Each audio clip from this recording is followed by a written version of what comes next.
la musique principale pour exécuter l'hymne national.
Asseyez-vous, s'il vous plaît.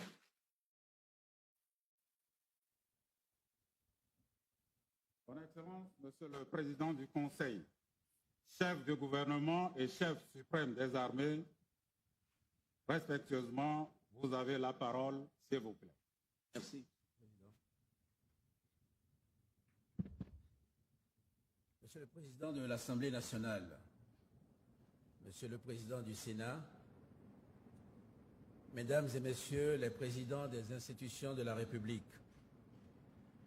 Mesdames et Messieurs les membres du Congrès, Monsieur le Ministre des Relations avec le Parlement et les institutions, Mesdames et Messieurs les membres du gouvernement, Mesdames et Messieurs les membres du corps diplomatique, consulaire et des organisations internationales, Monsieur le chef d'état-major général des forces armées togolaises, Messieurs les officiers, Mesdames et Messieurs les gouverneurs de région, Messieurs les préfets, Mesdames et Messieurs les maires, vénérés chefs traditionnels, garants de nos us et coutumes, Mesdames et Messieurs les professionnels des médias, distingués invités, Mesdames et Messieurs, c'est avec une profonde fierté et un sens aigu des responsabilités que je me tiens aujourd'hui devant vous à cette tribune.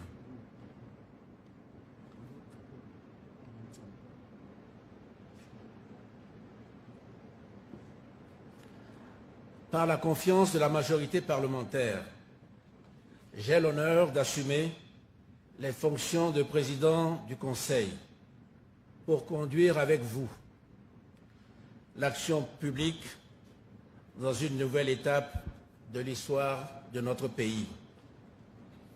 Nous construisons aujourd'hui ensemble une République nouvelle, une République d'équilibre, une République d'avenir.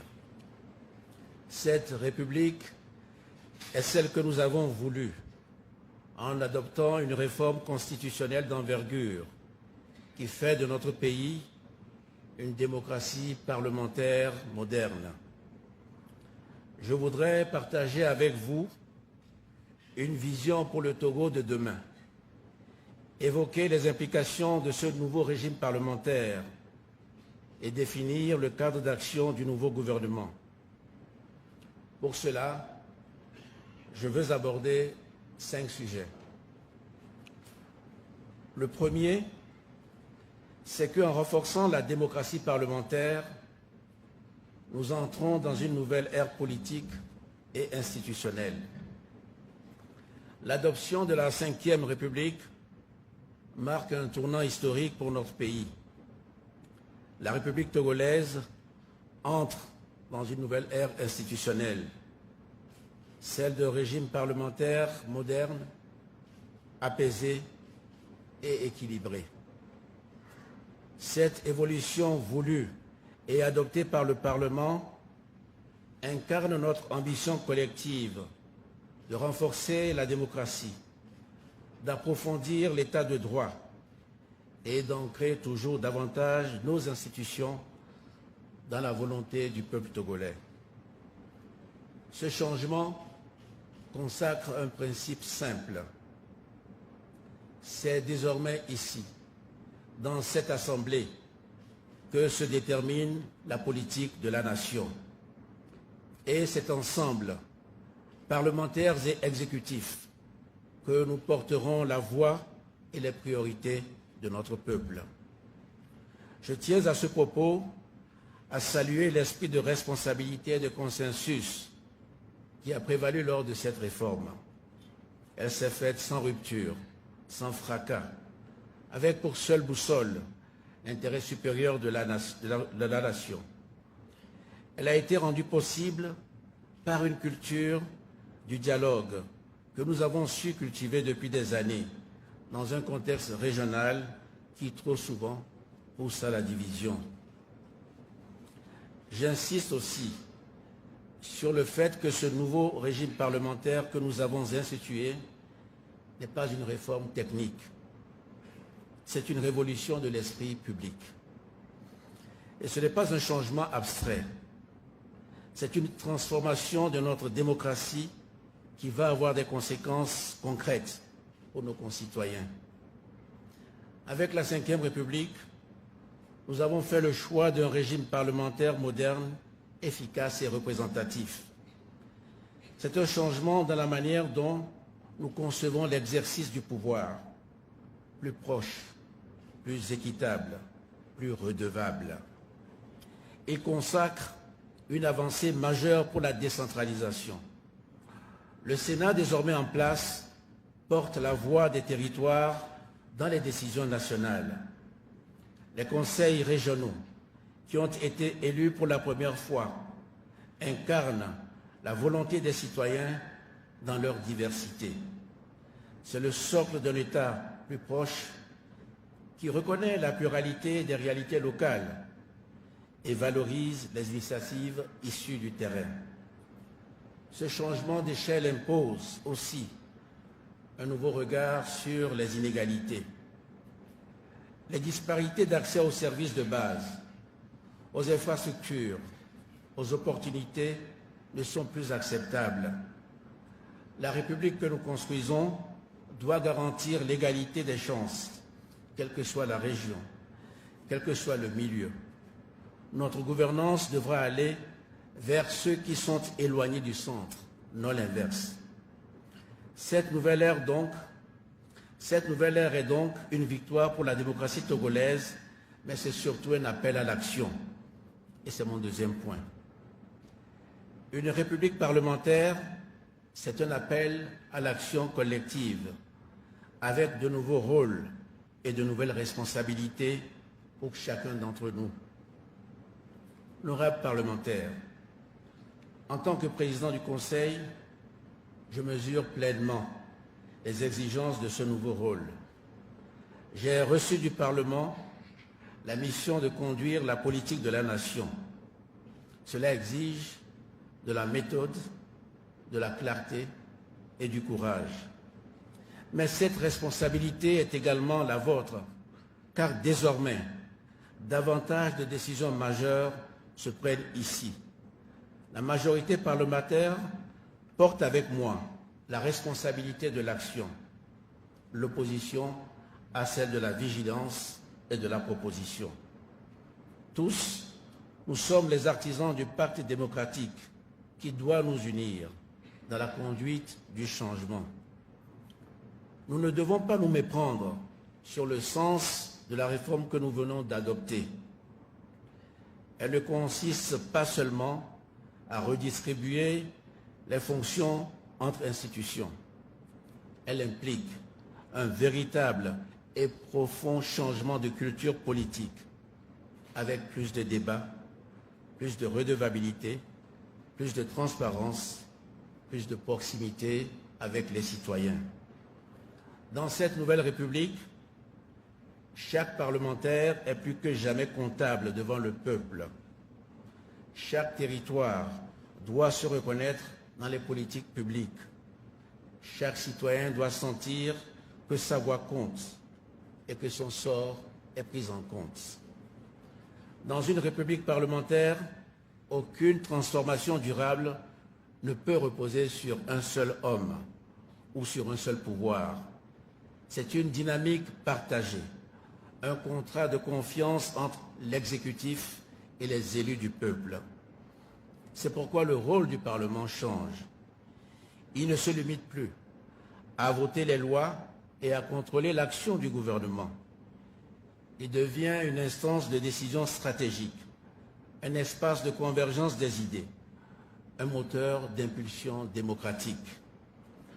C'est dans cette enceinte que se forgera, se débattra et s'affirmera l'intérêt général.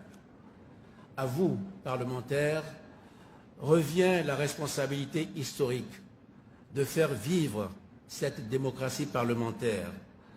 À vous revient le devoir de vigilance, de construction et d'écoute. Nous avons besoin d'un Parlement actif, respecté, respectueux.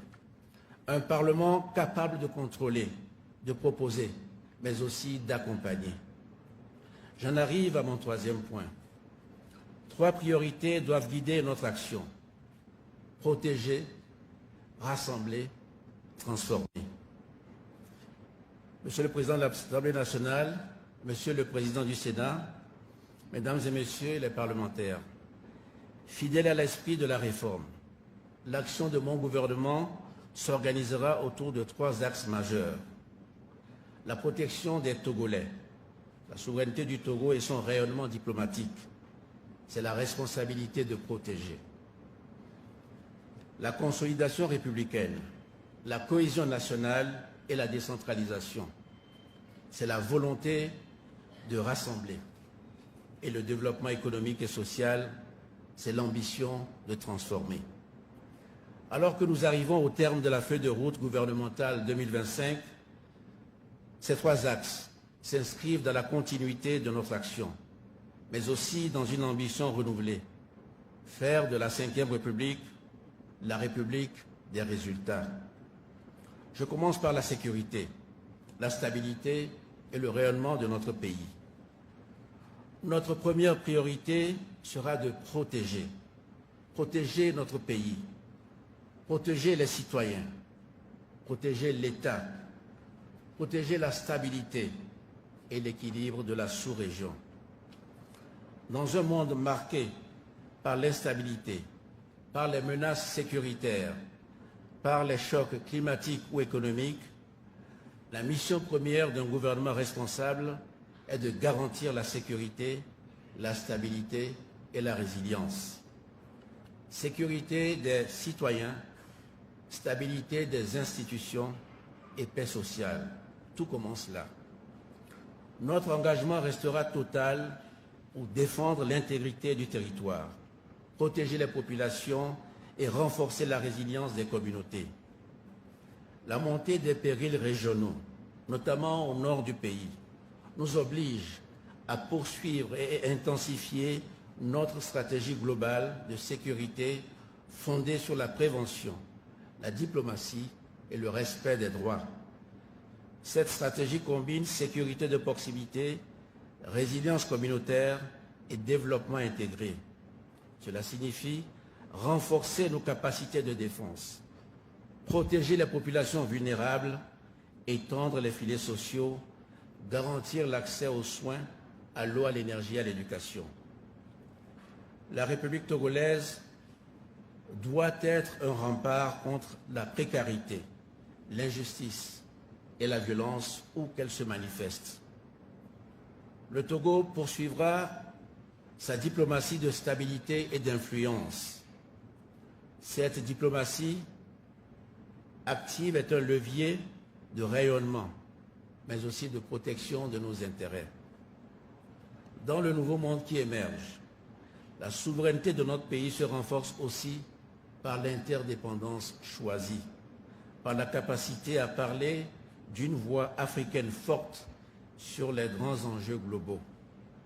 La voix du Togo portera pour la paix, l'intégration régionale, le panafricanisme moderne et les partenariats stratégiques en lien avec la diaspora et les acteurs économiques. Notre pays joue déjà un rôle reconnu de médiateur sur le continent africain, de partenaire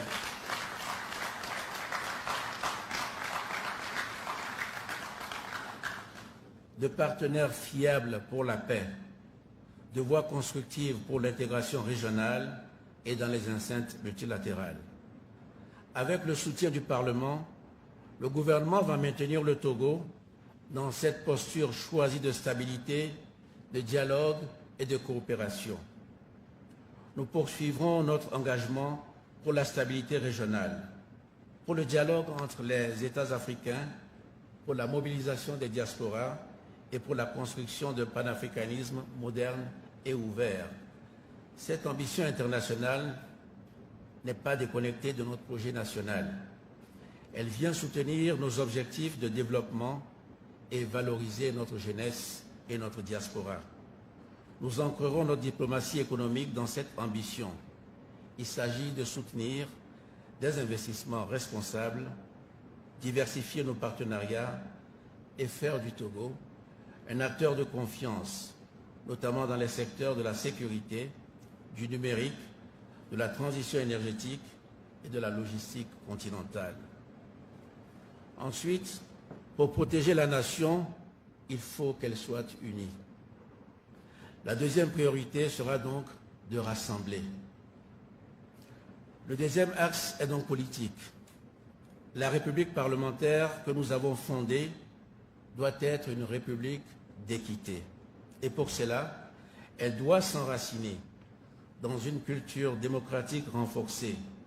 Nous allons donc affermir notre leadership républicain et la cohésion nationale à travers l'inclusion. La décentralisation n'est pas un slogan, c'est une dynamique vivante à consolider. Dans une démocratie parlementaire, la cohésion nationale ne se décrète pas, elle se construit chaque jour par le respect mutuel, le dialogue, l'écoute, la justice. Rassembler, cela veut dire gouverner pour tous les Togolais, sans exclusion, sans privilège, sans complaisance. Cela veut dire encourager la participation citoyenne, renforcer la transparence, promouvoir l'équité territoriale. C'est dans l'unité, dans la loyauté institutionnelle et dans la confiance entre les citoyens et leurs représentants que nous pourrons bâtir une République solide, vivante et digne de ce nom. Cela implique de donner plus de place au débat public, d'encourager la participation citoyenne et de corriger les inégalités territoriales en valorisant le rôle des collectivités territoriales. Pour consolider le leadership républicain, notre ambition doit être de construire une république d'équité et de proximité. Une république moderne n'est pas seulement une république de procédure, c'est d'abord une république d'équité, où chaque citoyen, où qu'il vive, a un égal accès à des droits fondamentaux, l'éducation, la santé, l'eau, l'énergie, la sécurité. C'est aussi une république de proximité, où l'État est présent, attentif à l'écoute des réalités locales. C'est cet idéal que nous poursuivons avec la décentralisation, en renforçant les moyens d'action des collectivités, en soutenant l'investissement local et en rapprochant la décision publique du terrain.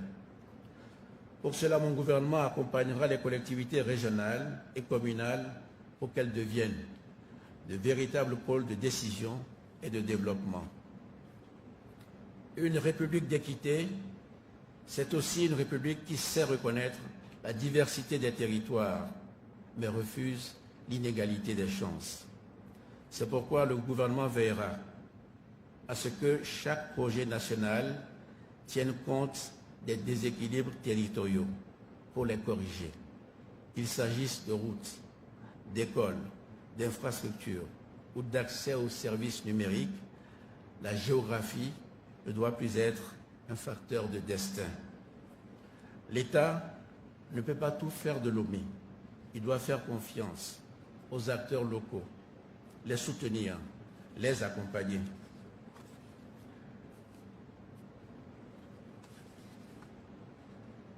Les régions, les communes, les conseils territoriaux deviennent désormais les premiers partenaires de la politique nationale.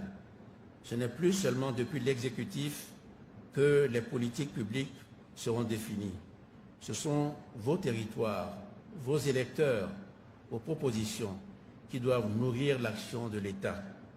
C'est pourquoi nous devons, nous aussi, dans ce Parlement, donner l'exemple du rassemblement. Rassembler, cela veut dire aussi dépasser les clivages politiques. Dans une république parlementaire, l'opposition est une voix nécessaire, une vigie utile, une force de proposition que nous devons entendre. La démocratie ne s'accommode pas du monologue, elle s'enrichit du débat.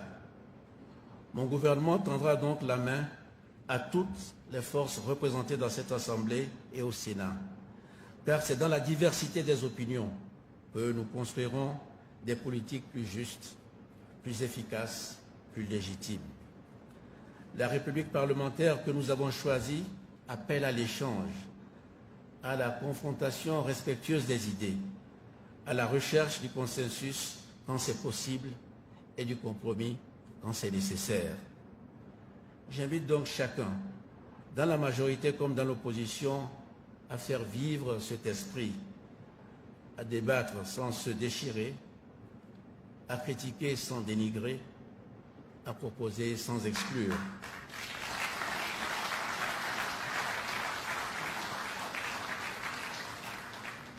C'est ainsi que nous pourrons bâtir une culture politique plus apaisée, plus féconde, à la hauteur des exigences de notre peuple et de notre temps. Tous ces objectifs sont essentiels parce que les implications de cette réforme ne sont pas seulement institutionnelles. Elle a vocation à changer la vie des Togolaises et des Togolais au jour le jour.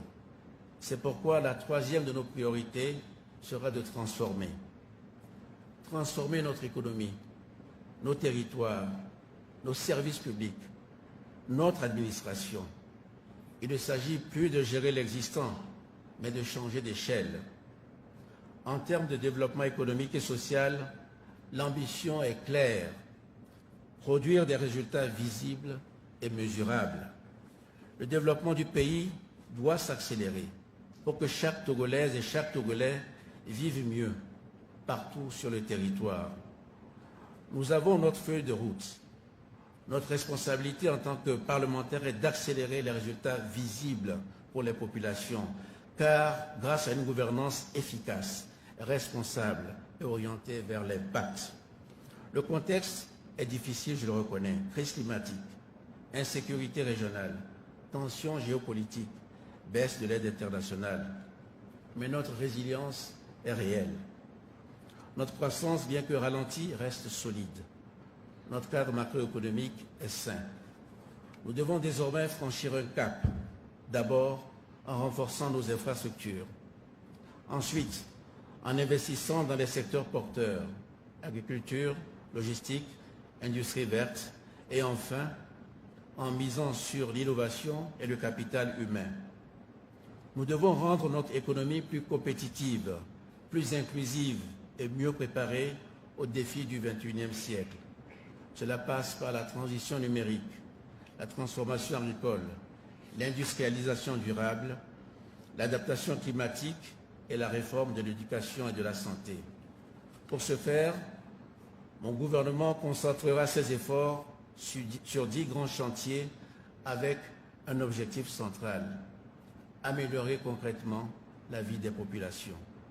Éducation, santé, accès à l'eau, électricité, emploi des jeunes, sécurité alimentaire, inclusion financière, justice territoriale, transition écologique, digitalisation.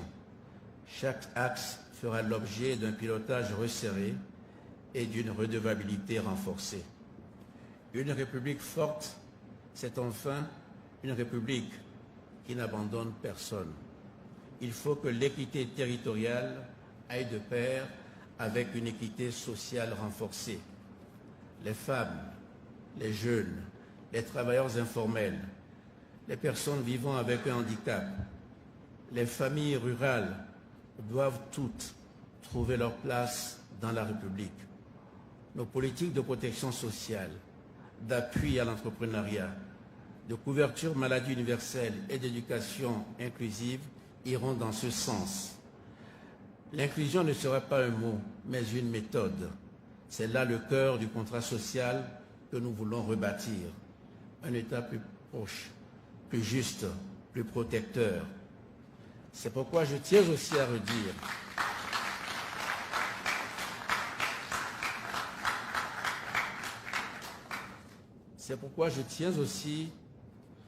à redire ma conviction qu'il n'y a pas de République forte sans justice.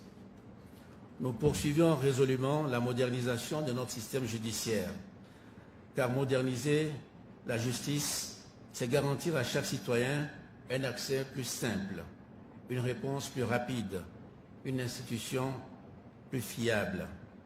Pour cela, nous renforcerons les capacités humaines et institutionnelles de nos juridictions, afin qu'elles puissent exercer pleinement leur mission.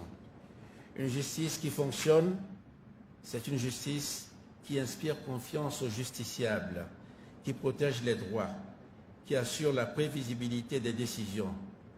C'est aussi une justice qui crée les conditions d'une sécurité juridique solide. Elle est indispensable à l'investissement, à l'entrepreneuriat et au développement économique de notre pays. Dans cette perspective, j'instruis d'ores et déjà le ministre de la Justice à me soumettre des mesures de grâce élaborées sur la base des principes d'équité et de justice concernant les dossiers des détenus purgeant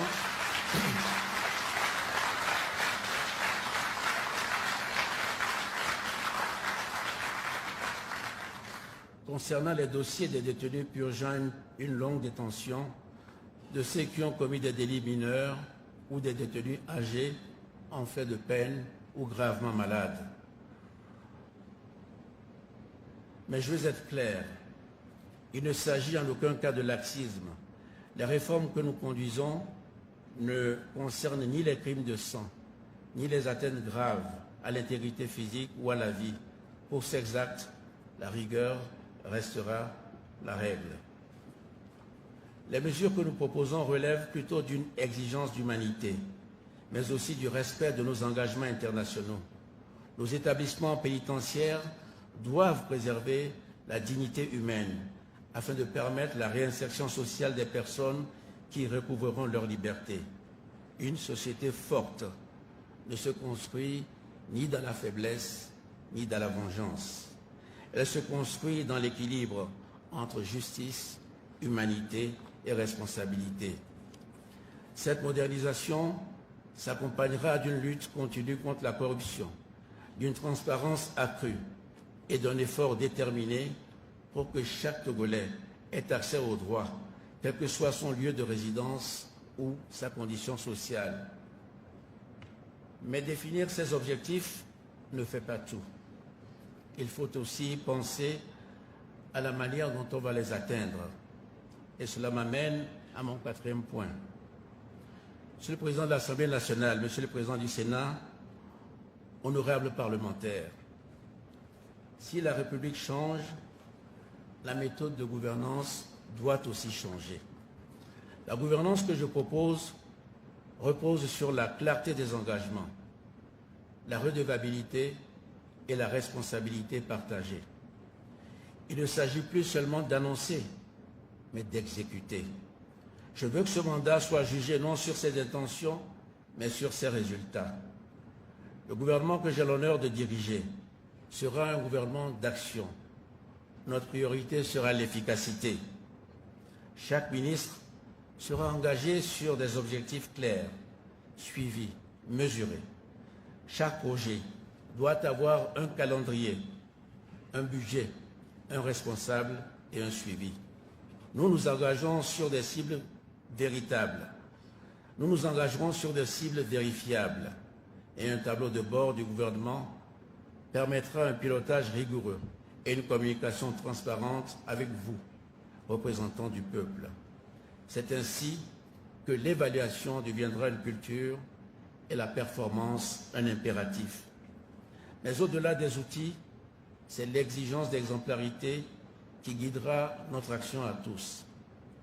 En ce qui nous concerne, les membres du gouvernement viendront devant cette Assemblée autant que nécessaire pour rendre compte, ajuster, corriger, car c'est ainsi que se construit une république parlementaire dans l'humilité du dialogue et la fermeté des engagements.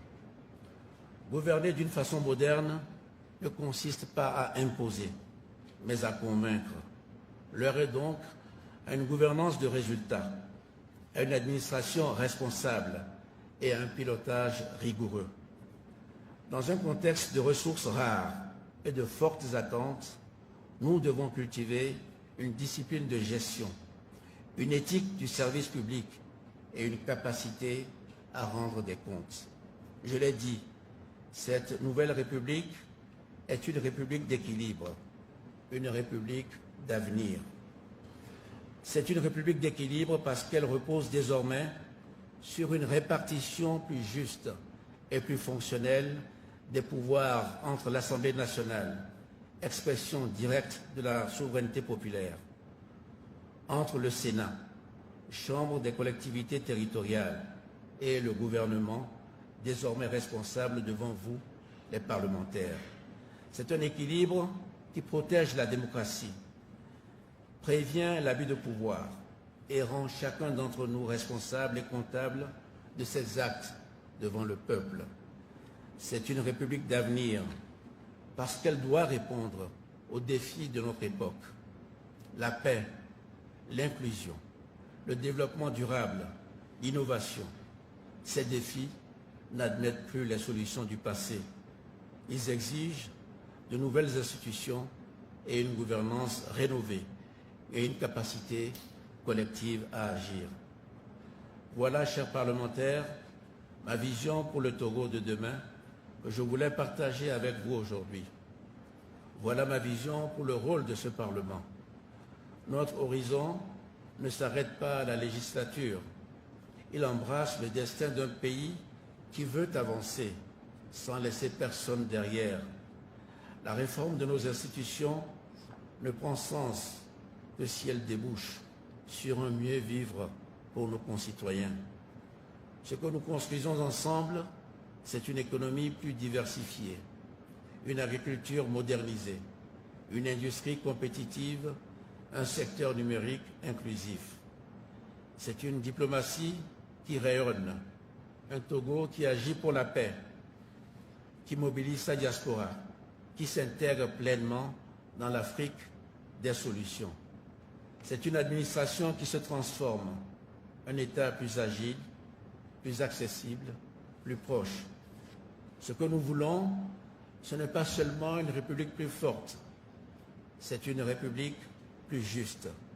Ce n'est pas seulement une République mieux organisée, c'est une République qui tient ses promesses. En conclusion, je vous appelle donc à la mobilisation.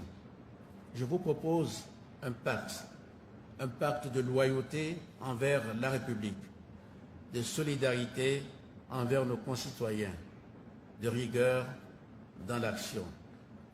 La République est entre nos mains. Le régime parlementaire que nous avons choisi est à la fois un engagement collectif, une exigence partagée et une responsabilité individuelle pour chacun d'entre nous. La suite, chers parlementaires, c'est ensemble que nous allons l'écrire. C'est ainsi que nous bâtirons cette République d'équilibre, cette République d'avenir.